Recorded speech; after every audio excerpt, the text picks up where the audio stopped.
क्यों मनाया जाता है छठ पूजा का महापर्व? जानिए इसका इतिहास और महत्व। छठ पूजा के दिन सूर्य देवता और छठी मैया की पूजा विधि विधान से की जाती है। लेकिन क्या आप जानते हैं इस पर्व को कब से मनाना शुरू किया गया? भगवान सूर्य की आराधना कब से की जाने लगी? इसका इतिहास बहुत ही पुराना बताया गया है। पौराणिक मान्यताओं के मुताबिक छठ पूजा को सतयुग से जोड़कर देखा जाता है। ऐसी कई कथा मिलती है। भगवान राम पांडवों को अलावा दानवीर कर्ण की कहानी का जिक्र मिलता है। चलिए छठ के शुभ अवसर पर कहानियों के बारे में जानते हैं। एक पौराणिक मान्यता के मुताबिक राजा प्रियव्रत निसंतान थे और उस वजह से परेशानी में थे। इस समस्या को लेकर उन्होंने महर्षि कश्यप से बात की।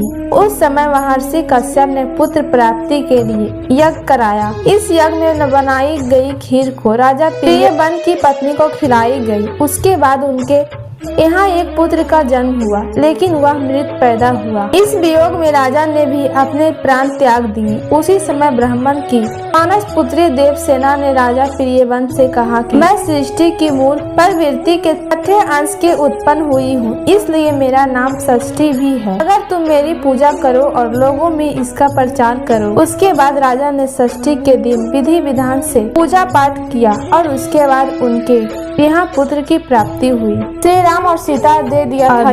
पौराणिक मान्यताओं के मुताबिक लंका के राजा रावण का वध करने के बाद श्री राम जब पहली बार अयोध्या पहुँचे थे, उस समय भगवान श्री राम और माँ सीता ने राज्य की स्थापना के लिए छठ का उपवास रखा था और उस समय सूर्य देव की पूजा अर्चना की थी। पौराणिक मान्यताओं के अनुसार छठ व्रत की शुरुआत द्रौपदी से मानी जाती है। द्रौपदी ने पांडवों के अच्छे स्वास्थ्य और उनके बेहतर जीवन के लिए छठी मैया का व्रत रखा था। उसके बाद पांडवों को उनका राजपाट वापस मिल गया था। दानवीर कर्ण ने की थी सबसे पहले पूजा। महाभारत के मुताबिक दानवीर कर्ण सूर्य के पुत्र थे और वो हमेशा सूर्य की पूजा करते थे। इस कथा के अनुसार सबसे पहले कर्ण ने ही सूर्य को उपासना शुरू की थी। वह रोज स्नान करके के बाद नदी में जाकर अर्घ्य देते थे।